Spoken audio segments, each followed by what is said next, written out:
Hello everyone, I'm in Seguin, Texas today, checking out an absolutely heartbreaking case of a 4-year-old named JJ Wohl, who unfortunately was murdered by his mom's boyfriend. So 4-year-old Jesse Jared Wohl, also went by the nickname of JJ, he was murdered on September 11th, 2010 by his mom's boyfriend, whose name was Michael Menchaca, who was 29 years old at the time.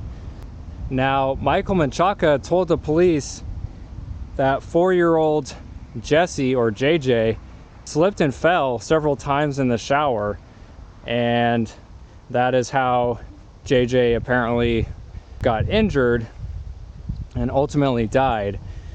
Now, see, Michael took JJ to the hospital, and that is when police were called because, of course, JJ's injuries to his head were not lining up with Michael's story about him falling in the shower. Now, Michael's version of events, he states that he took JJ to the shower and apparently left him alone while he was in the shower. And Michael stated that he heard JJ slip and fall.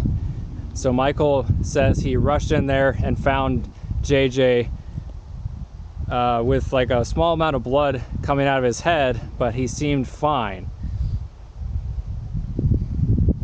He says that he again left JJ to finish up in the shower when he heard JJ fall again. This time he says that JJ was unconscious, and of course there was a lot more blood and bruising, etc. on JJ's head. He says that he brought JJ to the bedroom where he attempted to do some CPR, but his version of CPR was to basically shake him and yell at him and pour cold water on his head. I guess he then attempted actual CPR after all that, but according to Michael, that didn't work, so he then brought little JJ to the hospital. Now, the real true version of events was that Michael apparently took JJ and held him by his feet upside down and swung him by his feet, and that JJ smacked his head against the floorboard of the wall, and that is how he truly sustained those injuries. However, Michael was claiming that it was all in plain fun. However, I do not buy that for a second. As police began to interview him and grill him after JJ was pronounced dead at the hospital, they found more injuries on JJ, including injuries, bruising, etc. on little JJ's abdomen, thigh, and buttocks. Also, the blood on JJ's clothing, I guess, had been also washed, meaning that Michael was attempting to clean up after what happened and, of course, destroy any possible evidence.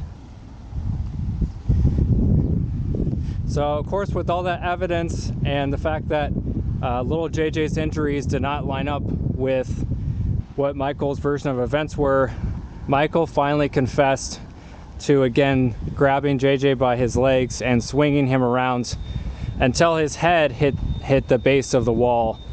Michael was, of course, arrested for little JJ's murder. Michael Menchaca was finally found guilty and ended up getting life in prison without the possibility of parole. Now, one fact before I show you the grave here is the fact that this cemetery is not kept up whatsoever. There's grass growing over a lot of these graves, and so before I show you the grave here, I need to cut some of this grass so you can actually see his grave properly. Now, again, I don't live here in this town. I don't know who's necessarily responsible for this, but I did contact, there was a number that was for the cemetery, and a guy answered and he had no idea where JJ's grave was or anything. So I'm guessing maybe him or his family are the caretakers, but regardless, this is kind of sad that some of these graves are just completely forgotten about. So anyway, let me cut some of this grass here and I'll show you his grave.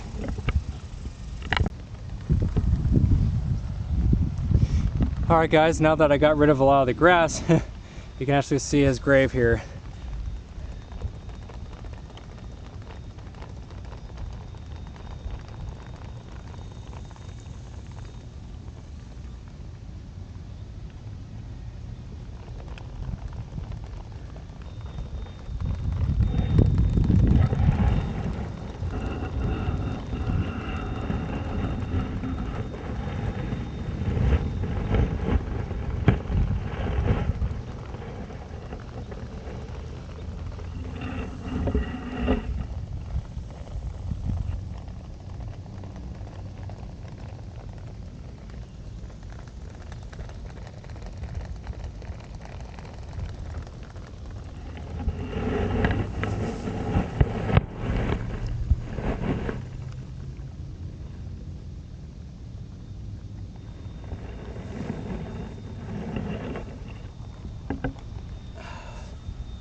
Alright guys, so we're walking down the street, coming up to the street where, again, little JJ and his mom Stephanie lived.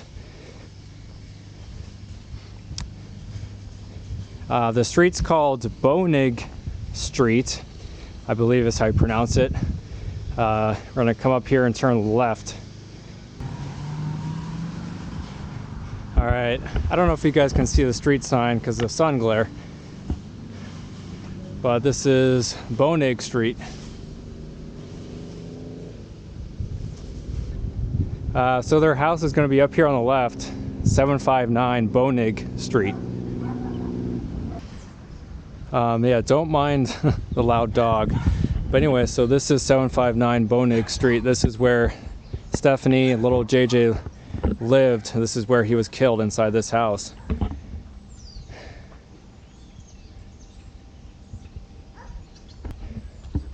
Right in this little itty bitty house. This is probably one of the most heartbreaking cases I've heard of recently. But anyway, so little JJ died inside this house, inside the bathroom there.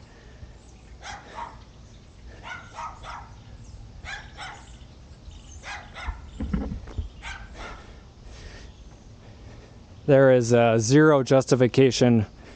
I don't care what Michael Menchaca's reason was. There is no justification for what he did. JJ was 4 years old. I mean, at 4 years old, you're just starting your life. There is nothing a 4-year-old can do to justify being killed, let alone at any age. There's no justification for being killed. But I mean, come on, he was 4 years old, and he obviously trusted Michael, probably saw him as like a father figure. Obviously he, his mother was out work, so I'm guessing Michael probably took care of him a lot while his mother Stephanie was at work.